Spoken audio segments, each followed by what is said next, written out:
Hi everyone, I'm Jordan, the Cinema Paleteer, and I'm just bringing you a colorful commentary on the films you and I love and hate. Sometimes our opinions will differ, but I'm just supplying you with food for your own cinematic palate. And this is our second episode, and we will be talking today about a film that is not Disney, surprisingly. And we'll be talking about a indie film that was kind of a hidden gem for a little while, and it came on VOD. I'm talking about the film First Cow. This is a calm, laid-back sort of frontiersman, and of course a cow and some cookies sort of film. Something we all kind of need right now. Something a little bit laid back and just letting us all enjoy. How I do my reviews is through 5 parts. So we talk about all these different little elements. It's a little different than some people's reviews. The first thing I'm going to talk about is the story.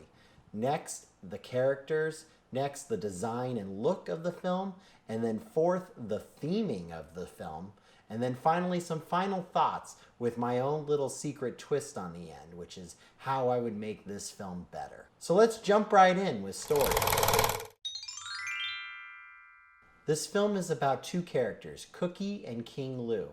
And when King Lou goes on the run after killing a fellow frontiersman, the soft-spoken Cookie helps him in his time of need. And this creates a long-lasting friendship, I think. I mean, the concept of time is a little vague in this film. I was kind of thrown off where we are at certain times and how much time had passed, but I think their friendship's pretty long. But the story kicks off from there. Once these two befriend each other, they then begin a scheme to steal milk from the frontier's first cow and make biscuits from it and sell it to the other frontiersmen and make a profit so they can become rich and do the American dream and the reason they came out to the West. Cute, simple, and to the point. Maybe a little too simple for me, but we'll get a little more into that later.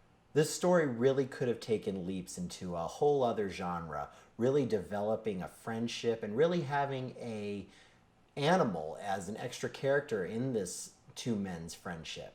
But instead, the film really plays it safe and goes with a much more simpler plot. I like to think of it as kind of like the story of Icarus. It's kind of like a man getting too close to the sun, and when he gets too close, he burns up. That's kind of what the whole story is about of this film. But I'm not going to do too many spoilers. I'm going to save that for watching your own, but just know that the story, in my opinion, is just a little too simple. All right, let's get into characters. There's about 4 different characters I want to talk about, mainly because there's really only 4 characters that really matter.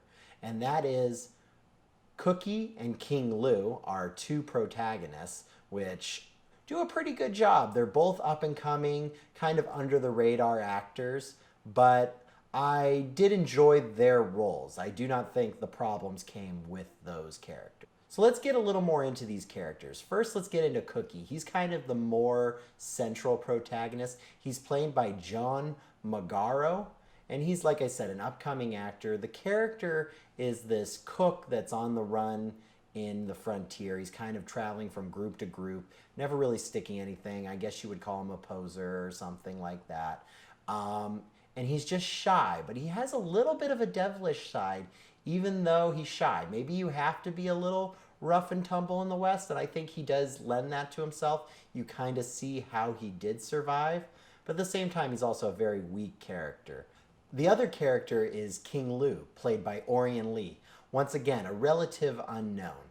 But this character is even more conniving than Cookie, and probably leads Cookie and is probably more of the alpha of the 2, but definitely the one more ready for a little devilish side, we'll say. Just someone who's really open to risks. And that's good. I guess it's a good combo. You kind of have 2 guys a little bit edgy, one more edgy than the other, and it sets up a pretty good idea. The film really totes itself as being all about friendship. And I think this film kind of does that between these 2 characters. You see it a little bit. It has a little bit of a, I guess, gay sort of feel. Like both characters might like each other a little bit more than you'd expect, but you would hope that they would play on that a little bit more, but they really don't. They really shy away from that. We really don't see the full evolution of their relationship. You know, I was really hoping for something like a Call Me By Your Name sort of relationship where two characters really flow and almost fall in love with each other's personalities. But instead, I got something like the Dukes of Hazzard movie where you just throw two actors together and see what happens, and then they're going to do some crazy stuff, and that's how they bond. Not what I was really looking for, but let's move on. Let's move on to some other character, the one of the other few that we have, which is Toby Jones's character, which I believe is Chief something, and I'm just gonna say like Chief Kroger. I don't think that's actually what it is, but it's something close to that. And I'm just gonna call him Toby Jones from here because Toby Jones is an actor who we've all kind of seen, but can't really put our finger where we've seen him in. He plays a British actor. He always plays a little bit of a humble, a little bit of just not a lead kind of character, someone who might put some insight on someone else. And he kind of plays this on this as the owner of the cow. He's a little bit dumber than usual in this, but for the most part, he's just playing Toby Jones, which is this aristocrat European man. And good for him. But now we're going to get to my favorite role in the film, and that is the first cow. This could have been the most iconic character in the film. Everyone could have known this cow's name. But instead, this cow has a limited role. We don't really get much from her. We get to see her about 37 minutes into the film, and then there's just a few key scenes that revolve more around her milk than the actual cow herself. There's really only one conversation that really includes the cow.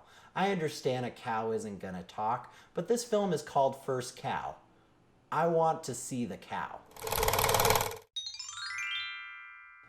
Let's move on to the design of this film. It's really gorgeous. The set design is on point.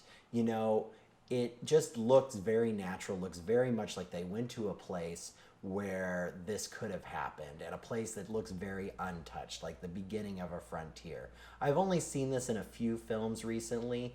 Things like The Revenant instantly comes to my mind, and then something that is obviously a cinematography masterpiece, which is something like The Assassination of Jesse James by the coward Robert Ford.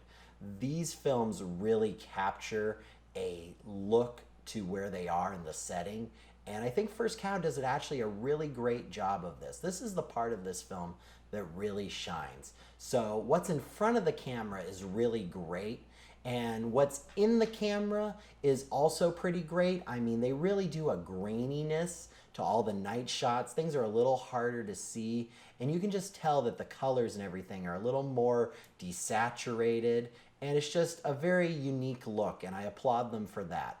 The only little gripe I have is they shot this film in 3x2.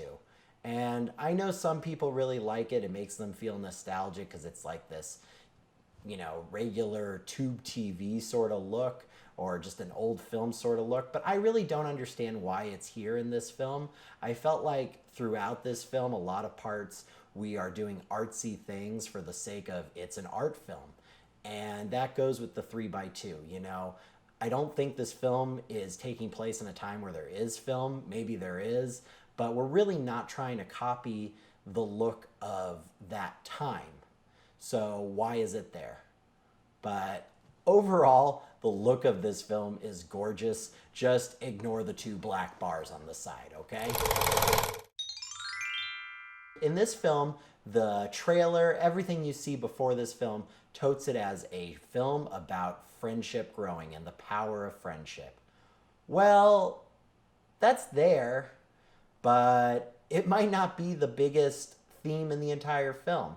It's very glossed over. It happens in a few scenes where you can tell they're really forcing that to happen, but then it just really stops once the two characters kind of separate for a little bit, and there's just not enough growth to really shock you or wow you with these characters' friendship. The two other themes that I think I find in the film are probably more relevant, which is greed, when the characters are pushing their limits too far by collecting money for a very risky product that they are selling, which is the biscuits. And then there's also this theme that you can't really keep running, that eventually something's going to catch up with you. And obviously that I kind of think is a little bit lower on the totem pole because the friendship is so in your face, but it's something very consistent throughout the film. In the beginning, King Lu is running away. In the middle, they both run away. And then, of course, in the end, they try to run away. So it's just a continuous, we are running away, and let's hope we make it. So that is a very continuous theme through this. And nothing in the marketing of this film really gives that to you. So maybe I shouldn't blame the filmmakers on this and more on the marketing team at A24 for misleading me with this film.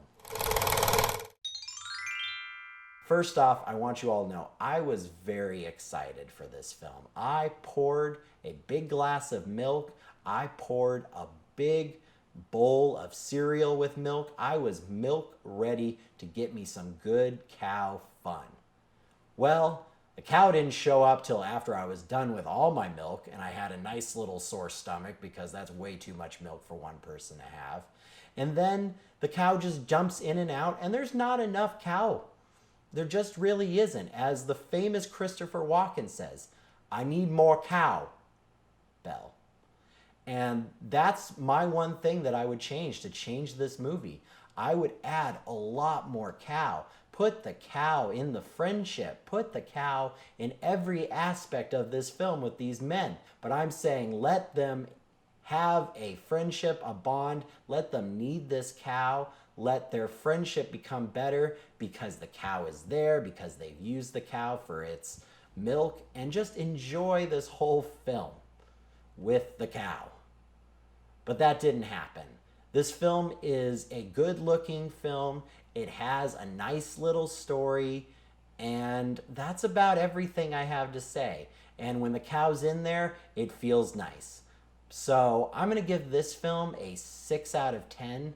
I hope you agree with me. If not, I'm welcome to talk about it in the comments. But I don't think this film lives up to the hype, and I think you all are saying the same thing when you see it. Where's the cow? Well, that's it for my review today. Thank you so much for watching. Glad you made it through. If you liked it, please subscribe. It means a lot to me. I want to keep doing this for you guys, but I definitely need you to subscribe. Maybe leave some comments and tell me what other content you're looking for. I am happy to start doing different types of things. I'm really enjoying this, and I hope to keep doing it with you. So thank you so much, and stay safe.